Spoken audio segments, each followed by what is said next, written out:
Hola a todos, hoy vamos a hacer unos tacos de pescado con un rebozado especial, con un pico de gallo bien potente y fresco y una salsa diabólica de habanero tatemado. Así que acomoden sus traseros y acompáñenme a ver esta receta. Bueno, para arrancar, el primer paso es poner a tatemar unos chiles habaneros. A esto le vamos a agregar 5 dientes de ajo para conseguir una salsa bien oscura y deliciosa. Los vamos a dejar bastante tiempo a un fuego moderado y los vamos a ir cuidando. Seguimos ahora con la preparación de un pico de gallo especial, el más fresco que van a probar en su vida. Picamos finamente una cebolla morada. Las recetas más tradicionales de tacos de pescado van con un pico de gallo natural. Me doy la libertad de modificar a mi gusto la receta porque la verdad es que he probado muchas versiones. Habíamos empezado primero con la preparación de la salsa porque es la que más tiempo lleva y seguidamente con el pico de gallo porque queremos que el pico de gallo quede levemente encurtido. Al chile hay que irlo moviendo y darle suficiente tiempo de tatemado. Queremos darle suficiente tiempo para que esto adquiera un dulzor muy característico. Pero mucho ojo, cuidando que el ajo no se nos queme. Ahora vamos con el siguiente elemento del pico de gallo, el mango petacón. En Paraguay a este mango le llamamos mango brasilero. Es un mango bastante más ácido que un ataulfo o un manila. Es más rígido, con una consistencia parecida a la de un durazno. Es sencillamente el mango perfecto para esta preparación. Puede ser con otro mango, claro que sí, pero los demás suelen ser más dulces y más pastosos. Con el tomate, que debe estar en su punto, o sea no demasiado maduro, vamos a cortarlo finamente pero retirando toda la semilla. Con esto logramos retirar la parte más agria del tomate y evitamos que nuestra preparación quede demasiado aguada. Ahora, para añadir un nivel más de frescura, vamos a utilizar un pepino. Le retiramos la cáscara, que es la parte menos digerible, al igual que el centro donde están las semillas, que es la parte más agria.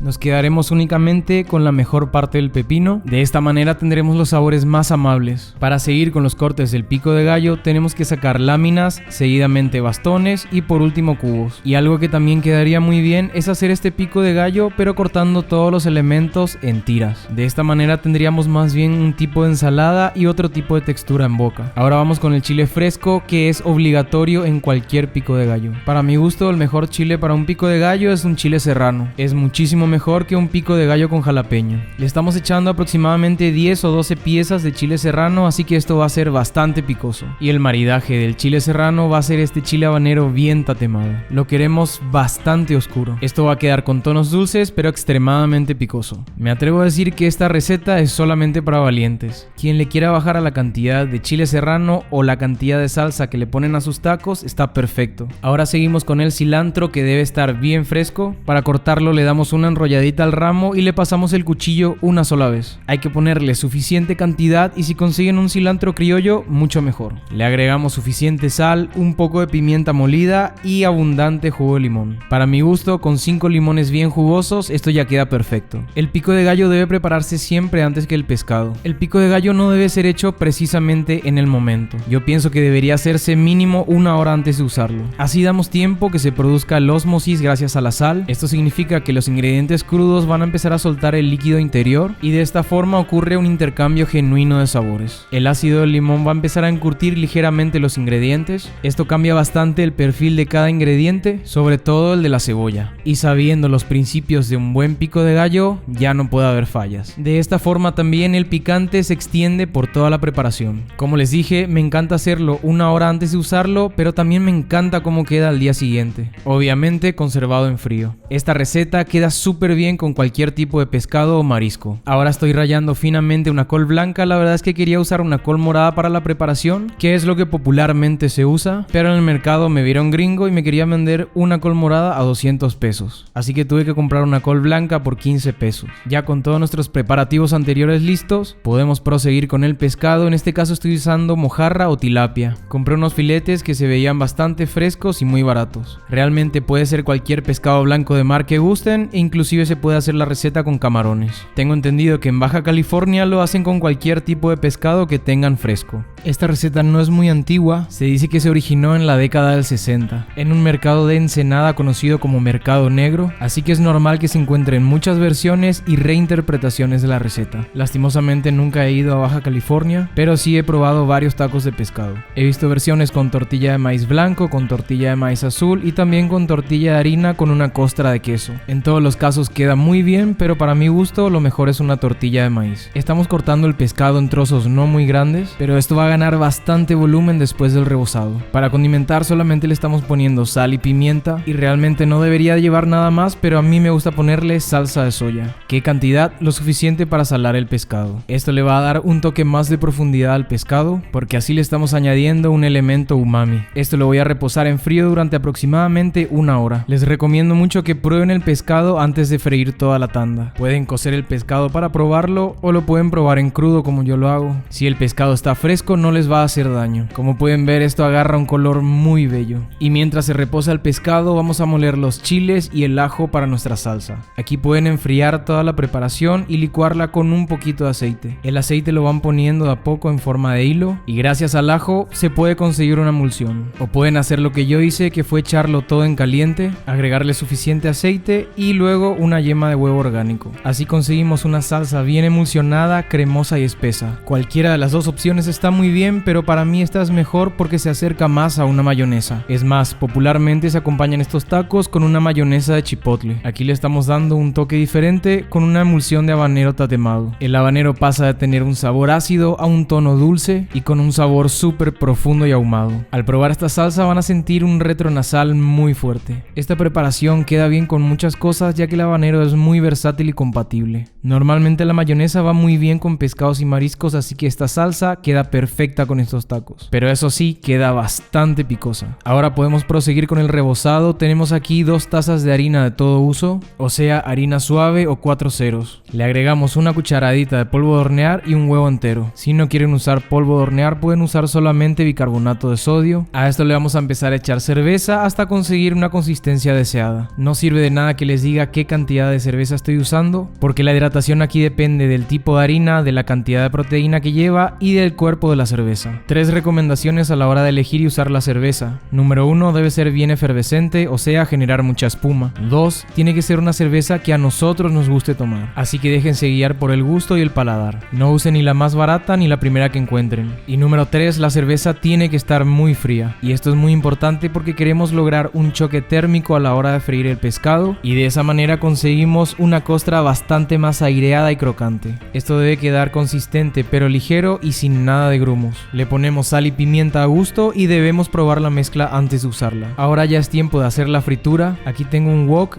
Es lo que normalmente uso en casa para hacer frituras, ya que es lo más cómodo y más práctico. Para saber si ya está caliente, probamos con un poquito de masa y si esta ya flota es porque ya agarró temperatura. Si la temperatura no es suficientemente fuerte, nuestro pescado va a absorber mucho aceite y la costra va a quedar muy pesada. Se pueden freír varios a la vez siempre y cuando no bajemos tanto la temperatura del aceite. Con el wok es muy fácil controlar la temperatura y ya depende de la cantidad de masa que le quieran poner. Si la masa está muy pesada, la costra va a terminar siendo más densa y más gruesa. Y si la masa está ligera, lo contrario. La costra va a ser más delgada y crocante. Si bien la técnica del capeado se usa mucho en la cocina mexicana, este tipo de rebozado se cree que es una suerte de influencia oriental, ya que mucha gente compara esto con una tempura japonesa. Y la verdad que eso es muy factible, ya que México tiene tanta influencia de muchos países y muchas culturas. Como ya les mencioné, esta receta no es tan antigua ni tradicional, así que probablemente se siga transformando a través del tiempo. Como quiera, ya se ha vuelto un clásico de la gastronomía mexicana y es un taco que ha conquistado el paladar de todo el país. Les comento que comer el pescado de esta forma es totalmente adictivo. El pescado queda extremadamente jugoso y crocante y liviano por fuera. He visto gente que también fríe el pescado en manteca de puerco, pero esto realmente ya depende del gusto de cada quien. Yo lo hice solamente con aceite porque realmente no quiero otro gusto que no sea el del pescado. Y ahora por fin tenemos todos los elementos de la receta. Tenemos el pescado frito bien caliente, el pico de gallo que como ven ya está listo, ya ha soltado todo el líquido y ya se han intercambiado sabores. La capsicina del chile serrano ya se ha distribuido bien y nuestra salsa de chile habanero está lista para roquear. Llegó la hora de armar este taco con una tortilla de maíz bien caliente. Se vale usar copia, va la col rallada y un poco de aguacate fresco. Se vale también usar guacamole si gustan. Hay gente que le pone también un poco de zanahoria rallada que también le va muy bien. Ahora vamos con el pescado. Le pueden poner 2 piezas, yo le estoy poniendo 3 porque lo quiero bien cargado. Y ahora va el pico de gallo frío gloriosamente fresco, y con esto logramos también un contraste de temperaturas impresionante. El pescado caliente con el pico de gallo frío queda sensacional. Este pico de gallo quedaría bien también con un ceviche, con un tiradito, con cualquier pescado o marisco. Y finalmente cerramos con nuestra salsa diabólica. Si lo quieren hacer más mamón o estético, lo pueden poner en una mamila. Yo lo voy a comer así porque nada más quiero devorarme este taco.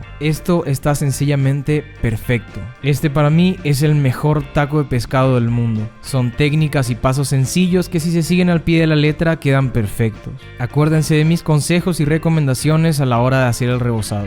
Les invito a que se animen a hacer esta receta y nunca se van a arrepentir. Y obviamente pueden hacer su versión con sus ingredientes. Lo que les puedo asegurar es que este taco es de otro mundo. Les reto también a que lo hagan así de picoso y les prometo que lo van a disfrutar más. Eso sí, cada quien con su gusto y su tolerancia. Yo también cuando recién llegué a México era muy débil ante el picante. Acá pueden ver a mi cuñado Román que también se está enchilando. Y si llegaron hasta acá, les invito a que se suscriban al canal Teocinte, dándole click a la campanita, dejen su comentario, denle me gusta y compártanlo con sus amigos. Yo me voy a quedar acá enchilándome. Me llamo Carlos Daniel Gamarra y nos vemos en el próximo video.